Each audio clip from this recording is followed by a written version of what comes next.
And No, it's not the end. You can't be like, oh, a moment of madness. no. This has been It's coming. not. It's fucking bullshit. This Like, has and been coming. this is why we felt negative because it was Yeah, obvious. we've been here. This is 20 minutes. 20 minutes of we've been saying since the 70th minute mark. Why aren't there any subs? This is starting to dry out. This is what, mate. This is one of our excited. worst camera angles. Oh, we've got the arms up as well. I like it. Jay, you should change your direction. It looks like we're like snuggling. Oh no, it doesn't. It does not look like we're just no. I don't like that. Anyway, well, I finished my scan now, Jay. So if you want to talk about this England team and going forward, I'd be happy to do that now. Absolutely, we should talk about this England team because the England team, and I guess the question is, because this is the best England team on the pitch right now. I think it's very clear. I would disagree, but let's just get into that. Let's just discuss that. But I think this, especially in Gareth's eyes, is the best England team he thinks, right? Yeah. Can this England team win the next World Cup? I think that's the one. Oh, Gary. No, unlucky. The short answer is yes. I think there's a lot of reasons why they can't. It being in Qatar is obviously a massive part of that. But just talking about the players, yeah, absolutely. This is one of the best international teams in the world. Like, I'd rather. We're currently a better international team than Brazil, I'd say, Argentina, Germany, Spain. Yeah, I think we're better than all of those at the moment. I think there's only one or two out there that we're not better than, and that's I think Italy and France. Italy and France, clearly, and we obviously did better than France did at the Euros, and just did one worse than Italy in the Euros. So yeah, and Italy, although it's weird with Italy, aren't they? Because they've got a lot of old and a lot of new as well. So. Yeah. So, in regards to the players that are on the pitch, we agree on Pickford. We agree at the centre backs. We agree with Shaw. We agree with probably all the attacking players now. Sancho and Rashford should be used earlier into the substitutions, but for starters, it's these four: Mount, Sterling, Grealish, and Kane. Yeah. That's fantastic. Is he offside though? He's offside. Beautiful little flick. In. Beautiful little flick from Sterling there. That would have come off nice. But for me, I get that this might be the strongest team now, but by the end of the season, Jay, he's been fun. He has a good friendship with Rice. I like it, but it's time to Phillips out, Bellingham in. That is an incredible shout because he was clearly the best player on the pitch. He's brilliant. He's so good. And an English team needs to get back for him. I like having, not for my benefit, I like having an English player abroad that comes back in because especially Tottenham aren't going to get him. So I don't want to see him go to a City or a United. But for me, he just screams United. He's incredibly class, and for the age of him to be so composed and so good. It's the only worry is his age, being that you don't want him to peak too early, and we've seen it time and time again. He's good enough. He's old enough. He's old enough. All this kind of shit. We've seen it time and time again. We don't want that to happen. And I think, to be fair, Gareth's doing it right at the moment, giving him the odd game against a smaller opposition, getting him comfortable with the squad, bringing him on the tournaments. But you're right, he could quite easily be in this team. I think he is being eased in there, and by the time we get to the tournament, he could grow. You know, one of those players that maybe doesn't start the first game, but plays the second game, and he's so good that he plays the third game, and before you know it, he's the country's player of the tournament. That classic, that boy has to play. I just think he's so good, and I think Calvin Phillips is not Calvin Phillips. It's not a disrespect to Calvin Phillips, but I think that Calvin Phillips and Declan Rice are both very good footballers, but at full international level, they start to limit England. They obviously protect and they do well, but they are limiters. They're like they're safety nets, both of them. And sometimes, Jay, if you want to fly free, you've got to cut the safety net. That's a lovely analogy from you there, Josh. No, I agree. I think we might. I mean, I agree with what you're saying, but it might be a little harsh on Phillips. I think he's definitely earned his position. the year he was good at the Euros. He He proved was. us He was wrong at brilliant. the He was Euros. brilliant, and he The got partnership he has with Rice is also really good. You can see, but I think you are right. He just isn't to the level that we want him to be, and I think Bellingham can be that level, or maybe already is. I mean, we've got him now. Like, it's not like we have a risk of him going somewhere to another country, and he's so young. So yeah, but it is a question of like, it's that balance, isn't it? Do you save Bellingham for possibly a weakened team in the 2024 tournament? Like, is this team going to be where it was when everyone's 2 years older? We've got some good play going on here, just quickly. Oh, but Sterling's kind of. He just kind of did a little bit of trickery there, didn't he? And then that was poor from him and Phillips. Yeah, and I think one thing I wanted to mention as well, going from the Euros to this set of games that we've watched in the last couple of days, is it looks to be that we're moving to the back four now. I think we're finally and I love that. Step. I love that because if you Phillips kind of like in a way. Phillips is an important player for England, not maybe because I'm pretty sure the puppy just fell down the stairs. Not because he's going to play for England and be one of our greatest ever players, but because he's like a tool, isn't he? A transition tool. He's allowed us to transition and play like this by being that protective cover, because there's not many other, especially with Henderson's injury, and that is another point I was going to make about this England squad.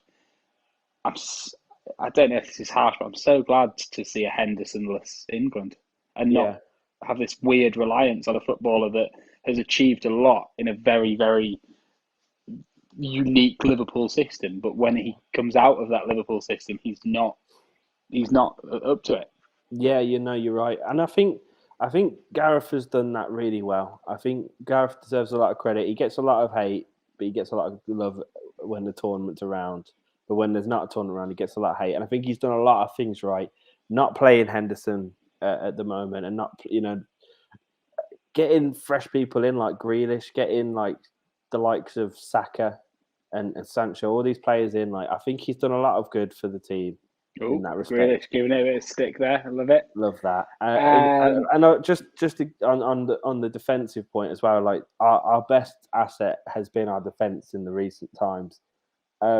But we have an incredible wealth of attacking talent, and it looks like now we're using these qualifiers, and we're maybe starting to look towards the next World Cup and starting to change our play and looking at a back four and having Grealish start instead of being a sub and that sort of thing. And that kind of development is exciting, really exciting. Absolutely. The final point, I guess, before we round up this little clipped up bit, is you've said that this is the strongest team, Jay. I think this is Gareth's strongest team. Reece James isn't playing, Jay. I think it is is definitely one of the most strongest teams we could put out. Jay. I do think James is the future of the right back position, but Kyle Walker is an incredible right back and has been a great servant to Gareth and England, so you can't fault him for playing him. But do you know what I would do, Jay? I'd do every single time. Well, quickly, Trent shouldn't play in midfield. Oh, no, that wasn't great. I didn't enjoy that. But yeah, what was you going to say? I would have 3 right backs. No, let's say I have to have 2, right? Yeah. For me, it's James. Fair enough. I will die on this hill. England are weird for not... When we're under the cosh and struggling, we are weird for not exploring Aaron Wan-Bissaka. I know we've got a wealth of talent, but you don't need Trippier and Trent, so it's weird to keep persisting with both. Like, I love Trippier, I think he's mint, but if you've got Trent, you probably don't need to call up Trippier because they do the same job. Whereas I think possibly Wan-Bissaka, sorry, a bit of a chance there for Poland. Yeah. We could have won that game 1-0 because Aaron Wan-Bissaka is capable of magical defensive moments, and very few players have the ability to perform magical defensive moments. Yeah, and that's such, I think attacking wise, we are brilliant at having a player come on and changing the game. Defensively, we don't really have that. We have like for like swaps, whereas Wan-Bissaka to come on would just secure it more. Mm. And that's something that should be explored. I agree. I think, Reece offers a good mixture of both attacking and defence, but you're right. Defensively, he's the best right back. So I see what you mean there. But for me, he doesn't start. He's just a tool that we should use. He's a tool, absolutely. But he's a tool. He's a tool. But yeah, for me, Walker and Trippier, it's time to start phasing them out now before the squad gets a little bit dated and rusty. That would be my opinion. I like them both, but I mean, they're both brilliant players and they've both give us good moments in an England shirt. But yeah, I think you're right. I definitely think Reece is the future of that position. I don't just say that because I'm a Chelsea fan. I just think he's a phenomenal right back. He's got everything you want in a right back. But I think we say we'll have this entire conversation and we'll go to the 2024 World Cup with a double pivot midfield of Trent and James. He did play a DM for Wigan. He did. And he's played it for us once, actually.